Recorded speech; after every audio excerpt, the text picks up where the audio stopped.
Boa tarde, meu nome é Andréia, eu sou do canal Letras Leais. Eu estou aqui mais uma vez gravando um vídeo e dessa vez é para responder a uma tag que foi proposta por Juliana Gervason, do canal Batom de Clarice. E essa tag ela é formada por 5 perguntas, que eu vou ler aqui agora para vocês. As perguntas são: em que livro você gostaria de morar? Que personagem você gostaria de ser? Que livro você mudaria o final? Que livro você gostaria de ter escrito? E que título de livro você considera o mais fantástico? Antes de mais nada, no vídeo anterior eu falei para vocês do meu amor a Frida Kahlo e comentei que eu tinha cadernos de anotações com capas de 4 delas, e um dos cadernos de anotações que eu tenho é esse daqui. Esse caderno de anotações eu comprei no sebo, no mesmo sebo onde eu comprei o outro caderno de anotações, que tem a capa de um quadro dela, que eu vou mandar para uma pessoa de um dos canais que eu acompanho. Nos 2 últimos vídeos eu observei que eu faço vídeos muito longos, na realidade é porque eu falo um pouco devagar, também seria pedir demais uma baiana falar muito rápido, mas eu vou tentar ser mais rápida nesse vídeo. Então, assim, com referência à primeira pergunta proposta na tag, que é: em que livro você gostaria de morar? Eu não tenho esse livro, na realidade eu nunca li, eu escolhi esse local em virtude de um filme que eu já assisti. O local seria a Fantástica Fábrica de Chocolate. É curiosa essa escolha, porque eu não gosto nem de chocolate, nem de coisas muito doces, mas eu assisti esse filme ainda muito jovem, e aquelas imagens daquele rios de chocolate correndo, aquelas plantas que eram feitas de chocolate e de coisas doces, parecendo pirulito, muitas cores.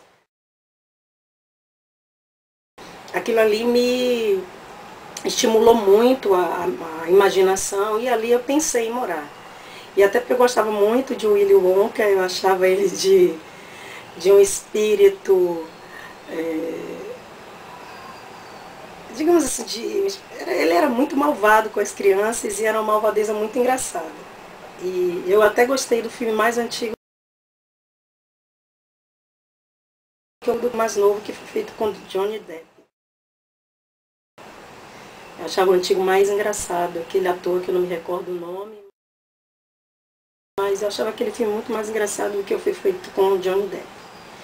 Um outro local que eu também gostaria de morar era no próprio sítio Pica-Pau Amarelo. Glaucia, do canal A Estante Indiscreta, ela até mencionou também o sítio Pica-Pau Amarelo. Mas eu acho que eu não desejaria tanto morar no sítio Pica-Pau Amarelo, porque eu cresci num lugar muito parecido com aquele. Não tão grande quanto o sítio do Pica-Pau Amarelo, mas a minha casa ela tinha quintal, ela tinha árvores, então essa questão de subir em árvore, brincar com animais, minha mãe criava galinha, cágado. Então esse hábito, essa questão de brincar em quintal, muitas crianças juntas, isso aí eu tive, então eu não tinha tanta ânsia de morar num lugar como o sítio Pica-Pau Amarelo. Mas seriam 2 lugares que eu gostaria de morar. Com referência a outra pergunta, que personagem você gostaria de ter sido? Eu vou sugerir 2 personagens. Uma delas é Antígona, da tragédia grega de Sófocles. Antígona, eu fiz 2 semestres do curso de Direito lá em Salvador, e na disciplina Filosofia do Direito, um dos textos que nós discutimos foi Antígona. E no direito existem 2 correntes que discutem qual o direito mais importante, mais relevante na área jurídica, que é o jus naturalis, que discute a questão das normas estabelecidas por Deus, né, pela divindade, ou se é o direito positivo, que é aquele estabelecido pelos homens. E em Antígona essa discussão aparece bastante forte. Brevemente, Antígona ela tem 2 irmãos, Polinice e Eteócles. Eles brigam entre eles, disputando o trono de Tebas. Ambos morrem e acaba assumindo o trono seu tio Creonte. Creonte se recusa a enterrar Polinice E naquela época havia a crença de que a pessoa que não fosse enterrada, ela ficaria vagando, o seu espírito ficaria vagando e tal, meio errante. E Antígona, né, ela reclama o direito de enterrar o seu irmão Polinice. E, contrariando as determinações de Creonte, ela enterra seu irmão. E no momento em que Creonte descobre que ela enterrou Polinice, ela o chama e condena ela à morte. Tem uma parte de um diálogo entre Creonte e Antígona, em que ela argumenta com Creonte que ele não tem o poder de estabelecer leis, e essas leis que ele estabelece não podem se superar as leis divinas. E segundo as leis divinas, o irmão dela, Polinice, teria o direito de ser enterrado. Então, nesse momento, ela fala para Creonte que ela tem todo o direito de ir de encontro a uma lei estabelecida por ele, porque as leis de Deus, dos deuses são superiores às leis dos homens. A outra personagem seria Morgana, das Brumas de Ávalo. Eu acho assim, Morgana uma personagem fantástica naquela saga. Ela percorre toda a história e ela tem um poder, acho que acima até do Rei Arthur naquela saga, naquela história. Ela é uma pessoa marcante. E ela tem uma personalidade um pouquinho parecida com a Antígona, no sentido de afrontar algumas leis, algumas determinações que são colocadas naquela sociedade.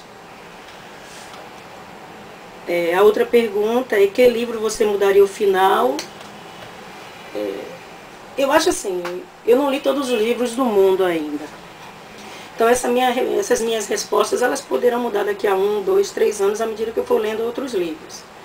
Mas o que me vem à mente agora é o livro Jaime Bunda. Jaime Bunda é um livro do escritor Pepetela, escritor angolano, e é um livro bastante engraçado, onde Pepetela, através desse personagem Jaime Bunda, na realidade Jaime Bunda é meio a corruptela da palavra James Bond. Ele é um investigador e ele, como ele tem a bunda muito grande, os colegas chamam ele, e o nome dele é Jaime, os colegas chamam ele de Jaime Bunda. E ele é apaixonado por literatura policial e literatura de investigação. Literatura que tem detetives, ele gosta muito disso, e ele é detetive. É um detetive estagiário. E acontece um assassinato e, como existe, que Pepetela nesse livro discute a questão da corrupção praticada pelo Estado, a questão da corrupção promovida pelos entes públicos. Como existe parece que existe um envolvimento de alguém muito importante no assassinato de uma menina, né, de um adolescente. Ele, Jaime Bunda, um detetive estagiário que não tem muita experiência, ele é escolhido para investigar esse assassinato, porque as pessoas acreditam que por ele ser inexperiente ele não vai conseguir chegar à conclusão do caso. E no decorrer da história a gente vai crendo que na realidade ele vai conseguir descobrir quem é o assassino, perdão. Mas chega no final do livro, essa resposta, pelo menos para mim, eu não sei se não consegui enxergar, ficou meio em suspenso. Ou seja, na realidade, Jaime Bunda, para mim, eu não mudaria o final. Na realidade, eu colocaria um final, porque a sensação que eu tive é que o livro não teve final. Não teve final. Eu acrescentaria um final para Jaime Bunda. O outro livro, qual livro você gostaria de ter escrito? Esse livro está bem velhinho, né? A capa dele está, você vê, ele está bem velhinho. Eu tenho um exemplar mais novo dele, só que eu emprestei a uma colega de trabalho, e ela não me devolveu ainda. Na realidade eu emprestei a uma. Ela foi assaltada por um motoboy aqui no Rio de Janeiro e perdeu, aí ela me deu um exemplar novo. Eu emprestei a uma pessoa, só que essa pessoa ainda não me devolveu. Mas como eu amo esse livro, eu mantenho esse exemplar, por mais velhinho que ele esteja, e até porque esse livro é Tambores de São Luís de Josué Montelo, ou Montelo, mas eu acho que é Josué Montelo mesmo, que o nordestino fala aberto, né? E Josué Montelo é um escritor maranhense. Esse livro é muito interessante. Existem outras capas, mas eu acho que a capa mais bonita e que mais reflete o sentido dessa história é essa daqui. Por isso que eu guardo esse exemplar com muito carinho. Esse livro me foi indicado por uma colega de trabalho, na empresa que eu trabalhei anteriormente, que ela era daqui do Rio de Janeiro, e ela me indicou esse livro como sendo um livro muito bom para ser lido, e realmente foi. Josué Montello aqui, ele escreve uma história, a narrativa ela é feita de modo em retrospectiva. O narrador conta a história através de rememorações sobre fatos, mas é muito engraçado como Josué Montello consegue fazer uma costura das narrativas. Tem episódios que ele narra aqui, começa a construir outra coisa, e lá na frente essas coisas vão se encontrando, vão se entrecruzando, e é de uma habilidade na escrita, na narrativa, que me assustou. Inclusive eu disse a um colega meu que eu também dei esse livro de presente para ele leu e adorou. Certa vez eu disse para ele o quanto eu invejo essa capacidade que Josué Montello teve de construir um livro desse. Como é que consegue derramar tanta informação da cabeça de uma pessoa e não haver contradições dentro do livro. Você não consegue perceber contradições. Essa história se passa na São Luís, bem próximo ao período da abolição da escravatura. E tem uma cena que me marcou muito, e eu até me emociono sempre que eu lembro dessa cena, que é o momento que os escravos eles são libertos. E nesse momento o valor, né, da mão de obra escrava caiu muito, porque já estava chegando a mão de obra dos imigrantes italianos. E com a libertação dos escravos, eles deixaram de ser réis, deixaram de ser coisa, deixaram de ser propriedade dos seus donos de escravos. Eles perderam o valor econômico, não podiam mais ser comercializados. Na realidade, eles passavam a ser agora um custo, porque o dono de escravo, além de não poder comercializá-lo, ele teria que sustentar aquela mão de obra. E muitas pessoas, muitos donos de escravos começaram a largar seus escravos à toa na cidade, né, à mercê da própria sorte. E tem uma cena que uma dona de escravo ela faz isso. Ela chega numa praça com a sua escrava, que nunca tinha saído da Casa Grande, não conhecia nada em São Luís. E ela leva essa escrava, como se dizendo, para passear, e simplesmente deixa ela sentada no banco de praça e vai embora. E essa cena me marcou muito. Eu aconselho assim, qualquer pessoa que nunca tenha lido esse livro que leia, porque não vai se decepcionar. É um livro extremamente belo, belo mesmo.